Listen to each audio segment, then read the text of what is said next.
สดเท่าเลยค่ะเจ๊พรค่ะนะคะจากน้องกุ้งสดจ้าวันนี้ไอ้น้องแต่งตัวสวยมาตวัดไปวัดอ่าไปวัดมาจากเมื่อนี้ก็ไอ้วันที่ 3เนาะวันที่ 3 มีน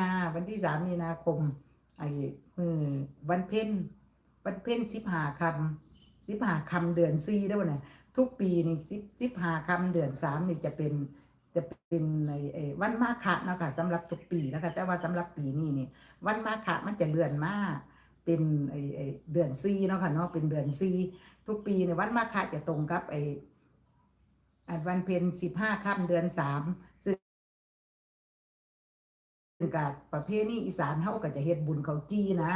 บัดนี้บุญข้าวจี้ผ่านบัดเนี่ยเพราะว่าเปิ้นว่าไอ้เดือนไอ้วันมาฆะมาเป็นเดือน4บ่แม่นเดือน3มันดอกวันมาฆะบูชาเฮาเพิ่นเลื่อนมาวันที่3เฮาเดือนไอ้ขึ้น15 ค่ำเดือน 4เพราะว่ามันเป็น8 2หนจังได๋ล่ะจ้ะปีนี้8 2หนนะจ้ะเพิ่นก็เลยเลื่อนวันมาฆะเลื่อนมาบัดนี้ไอ้บัดนี้ มื้อนี้ยายน้องได้ยินหลวงพ่อเพิ่นเว้ามื้อเช้านี่เนาะค่ะเพิ่นเว้ามื้อเช้านี่เพิ่นว่ามื้อนี้จะมีไอ้อิหยังก็พระจันทร์สีเลือดว่าซั่นเพิ่นว่าพระจันทร์สีเลือดซั่นก็เพื่อนก็ไปเสาะแสวงหาเบิ่งเด้อค่ะเด้อพระจันทร์สีเลือดนี่มันมีความสำคัญจังไดยายน้องก็ยังบ่ทันได้นี่ดอกแล้วก็ยายน้องก็เป็นคนที่หนึ่งบ่เป็นคนมักอันซองหมดซองหม้อนะดูหมดดูหมอเป็นคนง่ายๆเห็นอย่างง่ายๆนะจ้าเพื่อนๆจ้าไปนี่เบิ่งเอาเด้อไปศึกษาเบิ่งเอาเนาะก็เว้าให้เพื่อนๆเนาะฟังคือหลวงพ่อเพิ่นเว้าให้ฟังล่ะมื้อเช้าเนี่ยเพิ่นว่ามื้อแลงนี่พระจัน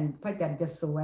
ยแล้วบัดนี้เพิ่นก็บอกว่ามันจะเป็นสีแดงๆว่าซั่นว่าเป็นสีแดงหรือที่เพิ่นเอิ้นว่าพระจันทร์สีเลือดว่าซั่นเพิ่นว่าอืมก็สงสัยอยู่คือกันเนาะก็เพราะว่าก็เป็นมันจังไดล่ะเคยได้ยินแต่เพิ่นว่าแล้วบัดนี้เฮาก็บ่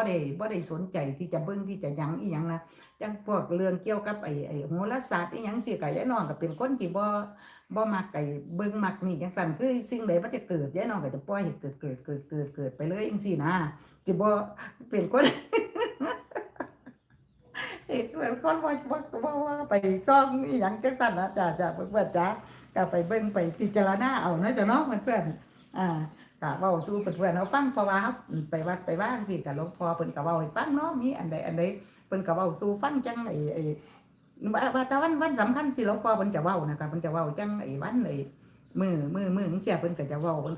ให้ฟังว่ามันก็มีเหตุไอ้มื้อวันป้ามาฆะนั่นก็มีเหตุการณ์สำคัญอยู่สี่อย่างแล้วก็4อย่างอีหยังที่เพิ่นเอิ้นว่าอีหยังก่ออันเพิ่นเอิ้นว่าวันไอ้จาตุรงคสันนิบาตอย่างเพิ่นว่าน่ะนะจ้ะหลวงพ่อเพิ่นเว้าให้ฟังมื้อเช้ากันก็นั่งฟังนะคะแต่ว่าฟังอยู่ไกลๆพุ่นเด้ยายน้องบ่ได้ไปฟังไกลเด้บ่นั่งไกลเพิ่นบ่ได้เพราะว่าไอ้มันนั่งทับขาเจ้าของบ่ได้หยังเลยเราจ้ะมันปวดขาเนาะค่ะมันปวดแบบว่ามันทับขาบ่ได้นะจ้ะเพิ่นก็วันสำคัญ4มื้อที่เพิ่นเว้าให้ฟังเนาะเพิ่นก็ว่าไอ้พระสงฆ์เพิ่นก็ไปประชุมกันอันอีหยังก็1,250รูปจังซี่นะโดยบ่ได้นัดหมายเสียเพิ่นก็เว้าเนาะนี่ก็วันสำคัญที่1บัดนี้ก็วันสำคัญที่2จังซี่เพิ่นก็ว่าไอ้แล้วก็อันพระไอ้2ไอ้12,000ไอ้อิหยังก็ไอ้โอ๊ยคันได้เว้าแล้วก็หลงหน้าหลงหลังไอ้พระ1,250รูปนี่ก็จะเป็นพระอรหันต์เบิดเป็นพระอรหันต์เบิดเป็นไอ้นิมิตอีกที่2นะคะอีกที่2ไอ้ที่3นี่ก็คือก็ทุกทุกรูปนะแต่ทุกรูปพระอรหันต์ทุกรูปนั่นคือพระพุทธเจ้าเพิ่นเนาะเพิ่นเป็นผู้บวชนะอันนี้หลวงพ่อเพิ่นเว้าเนาะบัดนี้ก็มื้อสำคัญก็คือแล้วก็วันไอ้ที่4นี่เพิ่นว่าอิหยังก็วันที่4คือพระพุทธเจ้าเพิ่นแสดงไอ้อิหยังก็อัน